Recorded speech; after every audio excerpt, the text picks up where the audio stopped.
Welcome back to the channel. My name is Brian Kingsbury. Today we're going to read an article from BusinessInsider.com titled, "Where Are They Now? One-Hit Wonders from the Past 60 Years." One-hit wonders have produced some of the most popular music of the last 60 years. Aha had one of the greatest pop songs and music videos of all time with Take On Me. They are still touring. Nena, who hit it big in the 80s with 99 Lift Balloons, now appears as a judge on The Voice in Germany. Semisonic's Closing Time reached number 1 in 1998. In the years since, singer Dan Wilson has written hits for Adele, Taylor Swift, and others. For some musicians, churning out hit songs one album after the next comes naturally. For others, after striking gold with a hit single, more success didn't follow as easily.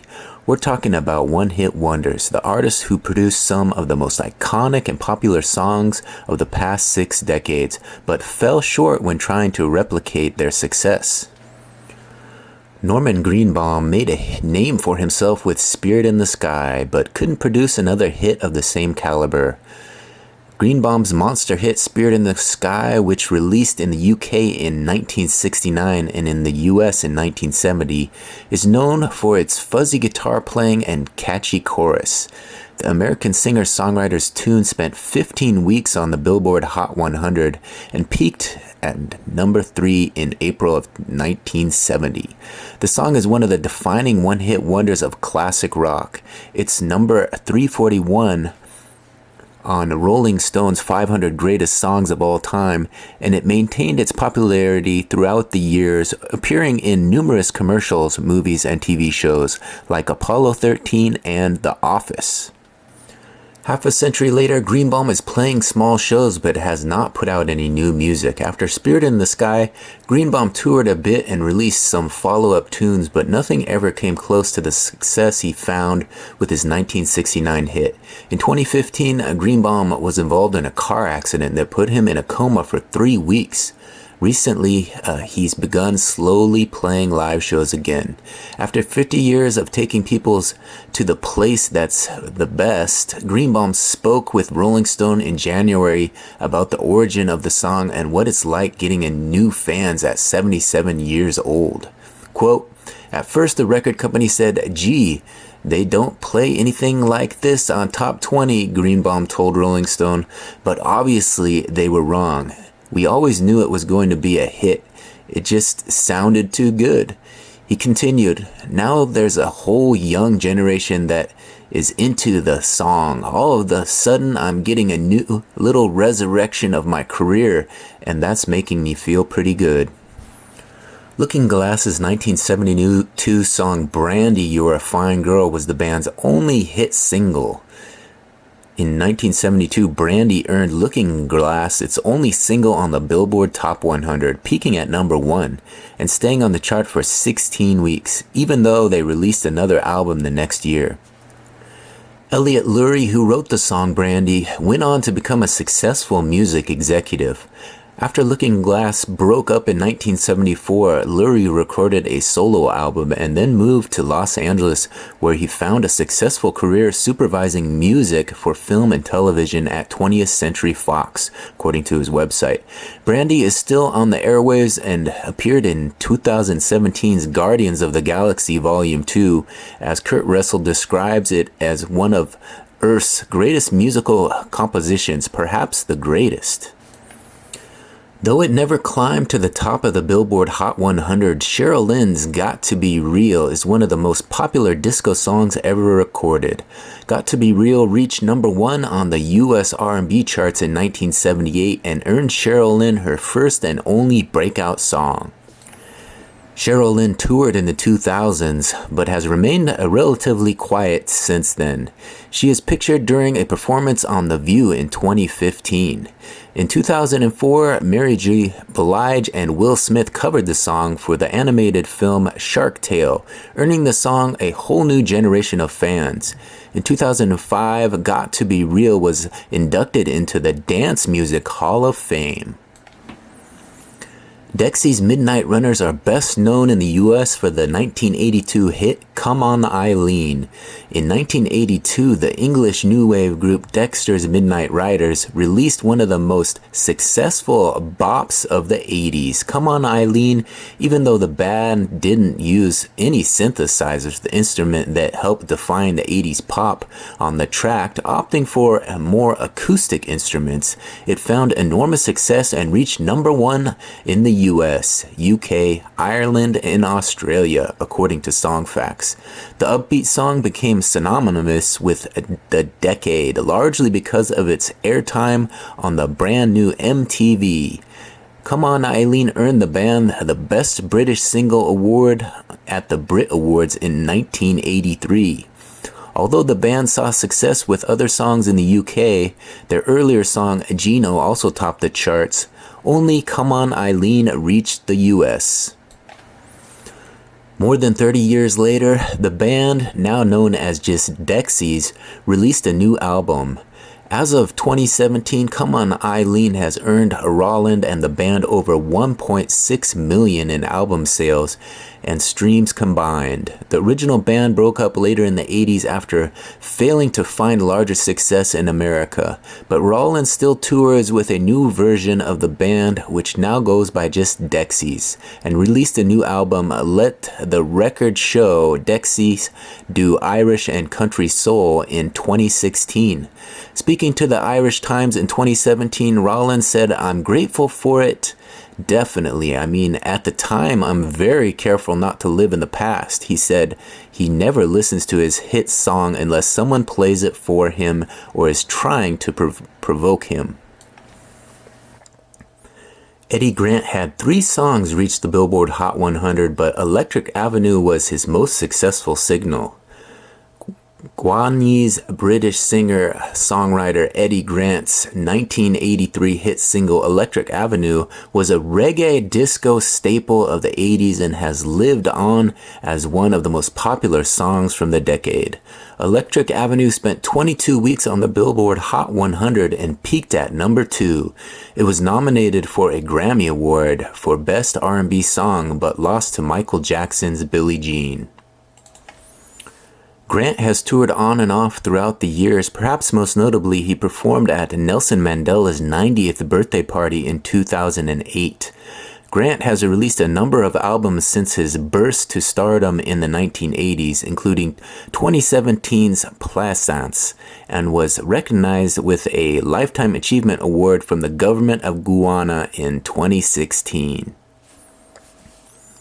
German pop group Nena's hit song 99 Luftballons was so popular it merited an English version.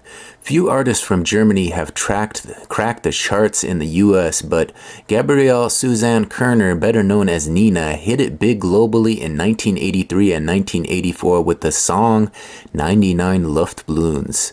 The song spent 23 weeks on the Billboard Hot 100 and peaked at number 2. It was so popular that an English version of the song 99 Red Balloons was recorded, though it wasn't as commercially successful. Nena, now a solo artist, has released new music and served as a judge on Germany's The Voice shows. Nena the band only lasted from 1982 until 1987, but Nena the solo artist went on to release multiple studio albums, including Light, which was released in October, though none did as well as in the US as 99 Luftballons. Nena still tours primarily around Europe and has appeared as a judge on The Voice Kids and The Voice of Germany. The Norwegian band a-ha burst into the mainstream thanks to its 1985 single Take On Me. While they wouldn't be considered a one-hit wonder in their native country, the Norwegian band a-ha comprised of vocalist Morten Harkart, guitarist Paul Waaktaar Save, and keyboardist Magni Fullerman, had one of the biggest hits in the US in the 80s with Take On Me. a-ha released an earlier version of the song in Europe in 1984 that found success in the band's home country, number 3 on the charts, but more or less flopped elsewhere. The next year, a new version was released in the US along with a new music video for Take On Me. Thanks largely to MTV playing the song's music video Take On Me, crept into the top 40 charts in the US and eventually spent a week as the #1 song. It also reached #2 in the UK charts according to Songfacts. The album featuring Take On Me, Hunting High and Low, went on to sell more than 55 million albums. The band's keyboardist, Magni Fulherman, told Rolling Stone in 2010, quote, "I have no doubt that the video made the song a hit. The song was a super catchy riff, but it is a song that you have to hear a few times. And I don't think it would have been given the time of day without the enormous impact of the video." The band still tours today and released a new album in 2015. a-ha is gearing up for a global tour in 2021, provided the coronavirus does cause the band to reschedule its shows again. Although Take On Me is still what most Americans know the band for, a-ha has released a total of 10 studio albums, most recently the 2015 album Cast in Steel. a-ha also recorded its MTV Unplugged Summer Solstice live album in 2017. In February, the band celebrated the Take On Me music video, earning 1 billion streams on YouTube. One of the band's career highlights was performing during the 1994 Winter Olympics held in the band's home country of Norway, in and near the town of Lillehammer. Simple Minds' Don't You Forget About Me skyrocketed in popularity thanks to its feature at the end of The Breakfast Club. The Scottish rock band Simple Minds' 1985 single Don't You Forget About Me spent 22 weeks on the Hot 100 charts and peaked at #1. The band went on to release subsequent singles including Alive and Kicking, which peaked at #5 on the Hot 100, but they would never come close to the level of success the band found with Don't You. Simple Mind toured in 2021 and performed at the Stars Come Out to Sing at Christmas, which raises money for Nordhoff Robin's music therapy. The band released the studio album A Walk Between Worlds in 2018 and the live album Live in the City of Angels in 2019. Blind Melon's No Rain never reached the top of the charts, but it remains one of the most popular one-hit wonders ever. Although the band Blind Melon came up around the same time as fellow alt-rockers Nirvana and Pearl Jam, they didn't find the same amount of commercial success. But the band's song No Rain, which peaked at #17 on the charts, and its music video's popular tap dancing B-Girl have lived on as some of the defining ephemera of the diverse 90s music landscape. Blind Melon could have a new album and tour on the way. In June, the band virtually debuted 2 new songs, Fence and In the Very Best Way, and teased a tour writing, quote, "Thank you all for tuning in and watching, and we hope to see you on the road in the near future." Sir Mix-a-Lot produced one of the most iconic rap songs of the early 90s. If you've ever played a song at your own will, you're probably familiar with the line of "Oh my God, Becky, look at her butt" from Sir Mix-a-Lot's 1992 hit Baby Got Back. It's one of the most iconic 90s rap songs, and rightfully so. It spent 28 weeks on the Billboard Hot 100 chart and peaked at #1 for 5 weeks. Baby Got Back also won a 1993 Grammy Award for Best Rap Solo Performance. Sir Mix-a-Lot hasn't released any new music recently. He says he's finally accepted that Baby Got Back is bigger than Sir Mix-a-Lot. Baby Got Back resurfaced in 2016 when Nicki Minaj sampled the song in her hit Anaconda. Speaking to Billboard about his hit in 2017, Sir Mix-a-Lot said, quote, "When I released it, Gangsta Rapper was pretty big. I wasn't talking about shooting or killing anybody. I was just talking about something we all could agree on, or at least most of us. It's a little harder now to make something sticky. Baby Got Back is a brand unto itself. I used to not want to accept that, but Baby Got Back is bigger than Sir Mix-a-Lot." Four Non-Blondes had one of the biggest hits of the 90s with What's Up. In 1993, What's Up cracked the charts globally and peaked at number 2 in the US, but a year after the band hit it big, Four Non-Blondes broke up. Ironically, the phrase "What's Up" doesn't appear in the song's lyrics. The chorus of the song is actually "What's Going On," but the band wanted to avoid any confusion with Marvin Gaye's smash hit of the same name. Linda Perry and her fellow bandmates went on to have successful solo careers. Linda Perry has gone on to write and produce for a number of successful artists, including Gwen Stefani, Alicia Keys, Christina Aguilera, and Pink. Perry and record producer Carrie Brown have teamed up to create the artist collective We Are Here and have become a powerhouse in charity work. Guitarist Ashana Hall tours with George Clinton and the Parliament Funkadelic. Guitarist Roger Rocca has a new band called The Golden Hearts, and bassist Christina Hillhouse is now a graphic and web designer, according to Pop Crush. The Rembrandts' hit single I'll Be There For You helped make Friends so iconic. The Rembrandts' 1995 hit single I'll Be There For You cemented its place in the pop culture pantheon after appearing before every episode of Friends. Though most people probably don't know the band's name, millions of people have heard the American pop rock duo's tune over the last 25 years.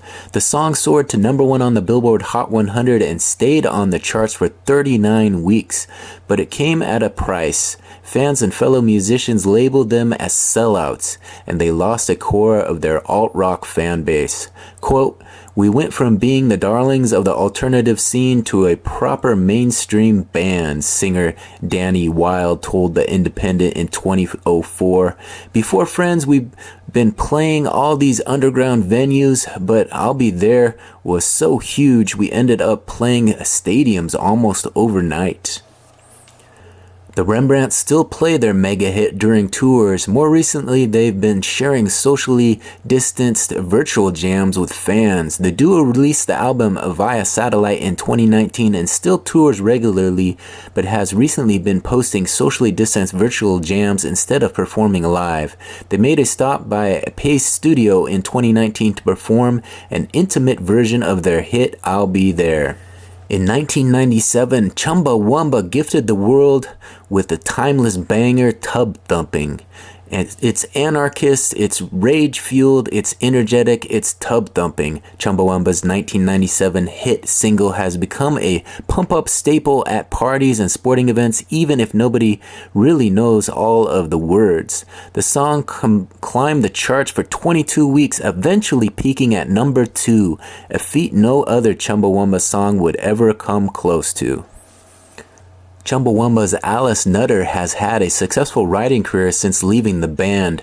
Since Chumbawamba's breakup in 2012, most of the band members have lived fairly quiet lives, but Alice Nutter, who left the band in 2004 because, as she told The Guardian in 2019, "If you're jumping about in your mid-40s, you look effing stupid," went on to become an acclaimed TV, radio, and theater writer.